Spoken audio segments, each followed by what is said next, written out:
Hello everyone and welcome back to the Justice for Aaron Brady campaign.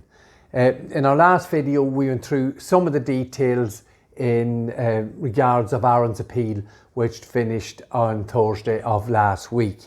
In that video we did say that we were going to bring you much more detail on certain aspects of some of the appeal points, and also we raised a very valid question as to the deplorable and despicable lack of coverage by the mainstream media of this very important Court of Appeal case that took place last week. And obviously we have a situation where Aaron is appealing his conviction for the murder and robbery at Lordship Credit Union. And I think we've shown quite clearly that the coverage by the mainstream media was nothing short of pathetic and highly insulting to everyone involved in the case. So, as I said, we did say we were going to delve into some of the points of the appeal in a little bit more detail, and as our mainstream media have failed so pathetically, it's sort of left up to us to do that. So the first thing we're going to look at is the letters of scope, and it's something we haven't mentioned very much previously. It's very much a legal point in the case, but it is very vital as we move on to the other points of appeal, particularly involving Daniel Cahill, Molly Staunton and others who give testimony against Aaron. So these letters of scope are letters that was sent to the Irish authorities by Homeland Security.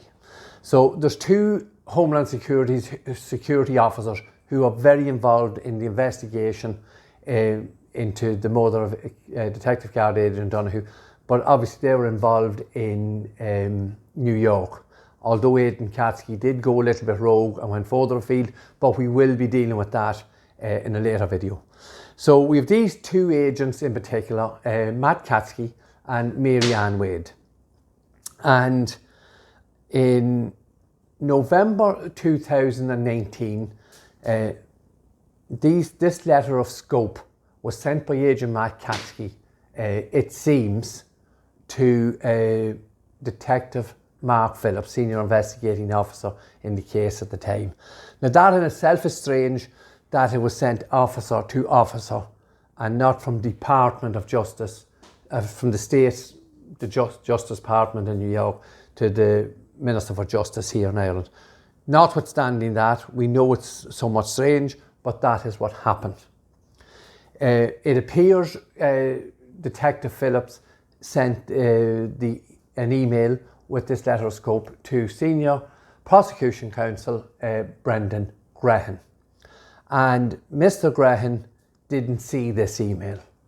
It sort of was floating about in the ether and he didn't get a chance to have a look at it until the 10th of December 2019. Now Mr. Grehan did mention the letter of scope, but very briefly, and shall we say just slipped it in nice and gently, that it didn't raise a hair on the defence side of the court. There was nothing more thought about the letter of scope that was briefly mentioned that day, until we moved into April 2020, when obviously the case was moving along and witnesses had been called, and we were moving from the Irish aspect of the investigation and the prosecution to the American aspect. And these letters of scope raised their head once again, and obviously Aaron's defence team became much more aware of what these letters of scope meant. So very simply, these letters of scope was telling the Irish authorities that these two agents were not prepared to answer any, shall we say, relevant questions in respect of immigration status or anything about criminal activities or criminal records of those giving testimony against Aaron. And obviously there was great furore about this, and it was argued and argued, but the prosecution dug their heels in and sort of claimed that there was nothing they could do because the American authorities had made this decision. Their agents would come and give testimony, but would be extremely limited as to what they could answer. So this was borne out as the case transpired, and one of the agents did come, Mary Ann Wade did come, and for example, it was a bit of a circus. It was actually almost embarrassing, and it was really pathetic what she done during the course of her testimony. For example, as I say, Mr. O Higgins asked her, on the morning you went to arrest or detain Daniel Cahill, who was there? And she said, are you talking about the bin men, people walking their dogs, people out for a jog? And she refused to tell Mr. O Higgins and Aaron's defence team who was there in relation to Homeland Security, NYPD, immigration removal officers, narcotics unit. And to this day, we still do not know exactly what transpired in Daniel Cahill's apartment that morning, the 25th of July 2019. Now, through some investigation and little bits of information that was acquired by trawling through some of the paperwork, we found that there was cannabis plants found. And we found that there may have been 8 vehicles from Homeland Security. We found out that there was an immigration removals officer at the property. And we had no idea, for example, and this is how important this information was. During the very adversarial cross-examination by Michael O Higgins of Homeland Security agent Mary Ann Wade, she let it slip. And that's the only way it happened. It wasn't done officially. We found out that there were steroids found in Daniel Cahill's apartment. And that led to a situation where Mary Ann Wade was giving evidence 2 weeks after Daniel Cahill had finished his. So that was a serious disadvantage, that Daniel Cahill, when he was put on the spot and he was being very adversarially cross-examined by Justice McQuaid, and we say rightly so, it would have been another chink in Daniel Cahill's fake armour if we had known about the steroids and how he was allowed to stay in the United States of America. But that's something we will cover in much more detail when we come to Daniel Cahill. So I suppose the best way to explain the letters of scope and the detrimental effect and the disadvantage to Aaron is just some quotes from Mr. O Higgins as he went through Aaron's appeal and shone some light onto the situation that Aaron's defence team found themselves in. And he obviously questioned the efficacy of the disclosure. Disclosure can't be genuine if it's not full disclosure. It's as simple as that. So the efficacy of it is in question immediately. Mr. O Higgins said Aaron was entitled to every man's evidence. And obviously he said too that it was strange for a witness to leave vital evidence outside the court. So those two little statements there from Michael O Higgins are very, very simple. If a witness, especially a professional witness like the American Homeland Security agent, we're entitled to all their evidence. Aaron is entitled to that evidence. And obviously it's very, very strange for someone of a professional capacity to leave vital evidence outside the court and to refuse to answer questions on very, very vital issues. Michael O Higgins told the appeal court that it was unfair due to the handicap that was placed upon the defence by not being able to get the answers to these questions.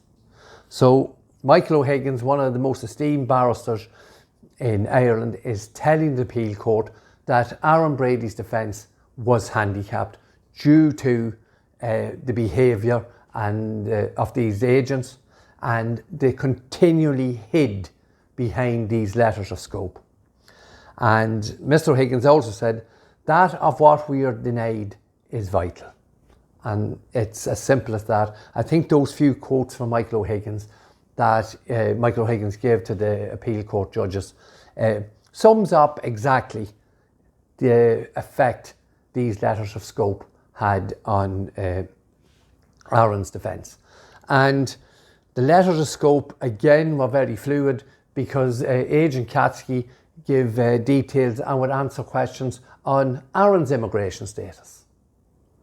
And so one didn't marry with the other. So there was simply taken a subsection, a small subsection of persons, i.e. witnesses, who we say were given false statements against Aaron, and protected those witnesses of any flaws, criminal records, extradition warrants, immigration status, all vital information. And you'll see as we go through more of the evidence in the appeal court, where Judge White actually said during the course of Aaron's trial that the thread running through the case that the witnesses were vulnerable to inducements. And Judge White was aware of that because he obviously made that statement. And they're obviously open to inducements because of situations they found themselves in because of criminal records, extradition warrants and immigration status. So I hope that gives some idea of the letters of scope. And as we go through the next few videos detailing more specific aspects of Aaron's appeal, I will be referring sort of nearly continually to the letters of scope and that of what Aaron was denied.